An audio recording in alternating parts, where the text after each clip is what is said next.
സംസ്ഥാനത്ത് വാണിജ്യ പാചകവാതക പ്രതിസന്ധി രൂക്ഷമാകുന്ന സാഹചര്യത്തിലും നമുക്ക് പ്രതീക്ഷകൾ നൽകുന്ന വാർത്തകളാണ് കേന്ദ്ര സർക്കാരിന്റെ ഭാഗത്തു നിന്നും വരുന്നത്.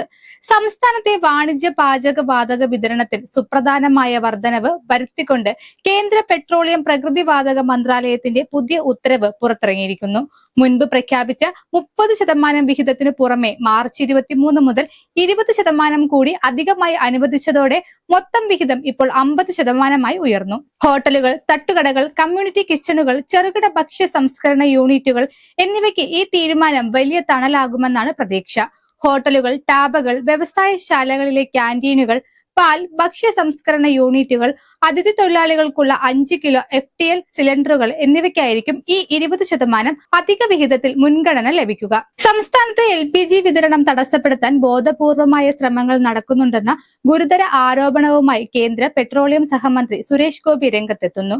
തൃശൂർ പൂരം അലങ്കോലപ്പെടുത്തിയതിന് സമാനമായ രീതിയിൽ തിരഞ്ഞെടുപ്പ് കാലത്ത് ഗ്യാസ് വിതരണത്തിൽ കുതന്ത്രങ്ങൾ മെനയുകയാണെന്നാണ് സുരേഷ് ഗോപിയുടെ ആരോപണം. വാണിജ്യ മേഖലയിൽ ആകെ വിതരണത്തിന്റെ 20% അനുവദിക്കാൻ നിർദ്ദേശം നൽകിയിരുന്നു. ജില്ലാ കളക്ടർമാർക്കായിരുന്നു ഇതിന്റെ മേൽനോട്ട ചുമതല. എന്നാൽ തിരഞ്ഞെടുപ്പ് കാലത്ത് സിവിൽ സപ്ലൈസ് ഉദ്യോഗസ്ഥർ ഈ വിതരണം വെട്ടിക്കുറച്ചു. പൂരം കലക്കിയതുപോലെ ഗ്യാസ് വിതരണവും മുടക്കാനാണ് ഇവർ ശ്രമിച്ചതെന്നും താൻ ഇടപെട്ടതിനാൽ ആ ശ്രമം വിജയിച്ചില്ല എന്നുമാണ് സുരേഷ് ഗോപി പറയുന്നത്.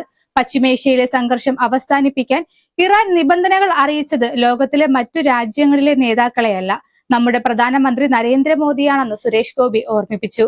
അതിൽ കുറെ പേർക്ക് ഇവിടെ വിഷമം ഉണ്ടാക്കുന്നുണ്ട്. അത് സ്വാഭാവികമാണെന്നും അദ്ദേഹം പരിഹസിച്ചു.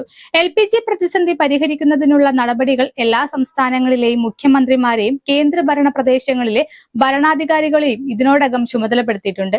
ഗാർഹിക വിതരണം ഉറപ്പാക്കുന്നതിനായാണ് ചില നിയന്ത്രണങ്ങൾ ഏർപ്പെടുത്തിയിരിക്കുന്നത് എന്നും അദ്ദേഹം വ്യക്തമാക്കി.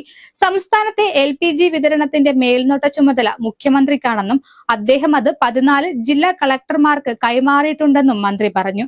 വിതരണത്തിൽ ഇനി വീഴ്ചയുണ്ടായാൽ അതിന്റെ പൂർണ്ണ ഉത്തരവാദിത്തം മുഖ്യമന്ത്രിക്കും കളക്ടർമാർക്കുമായിരിക്കുമെന്നും സുരേഷ് ഗോപി ഓർമ്മിപ്പിച്ചു.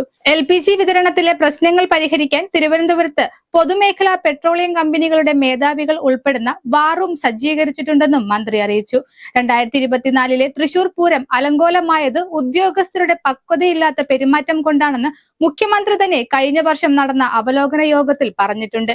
ഇക്കാര്യത്തിൽ രാഷ്ട്രീയ പ്രമുഖരുടെ സത്യവാങ്മൂലത്തിന്റെ ആവശ്യമില്ല എന്നും സുരേഷ് ഗോപി പറഞ്ഞു.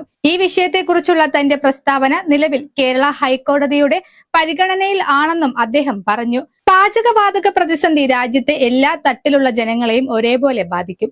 എന്നാൽ വലിയ രീതിയിൽ അത് തിരിച്ചടിക്കുക സാധാരണക്കാരെ തന്നെയാണ്. ഗ്യാസ് പ്രശ്നം ജനങ്ങളുടെ വയറ്റ് തടിക്കാതിരിക്കാൻ കേന്ദ്ര സർക്കാർ മുന്നോട്ടിറങ്ങിയത് എന്തുകൊണ്ടും പ്രശംസ അർഹിക്കുന്ന കാര്യമാണ്. കേന്ദ്രമന്ത്രിയുടെ വാക്കുകൾ പ്രാവർത്തികമായാൽ അത് NDA സർക്കാരിനൊരു പൊൻതൂവൽ തന്നെയായിരിക്കും.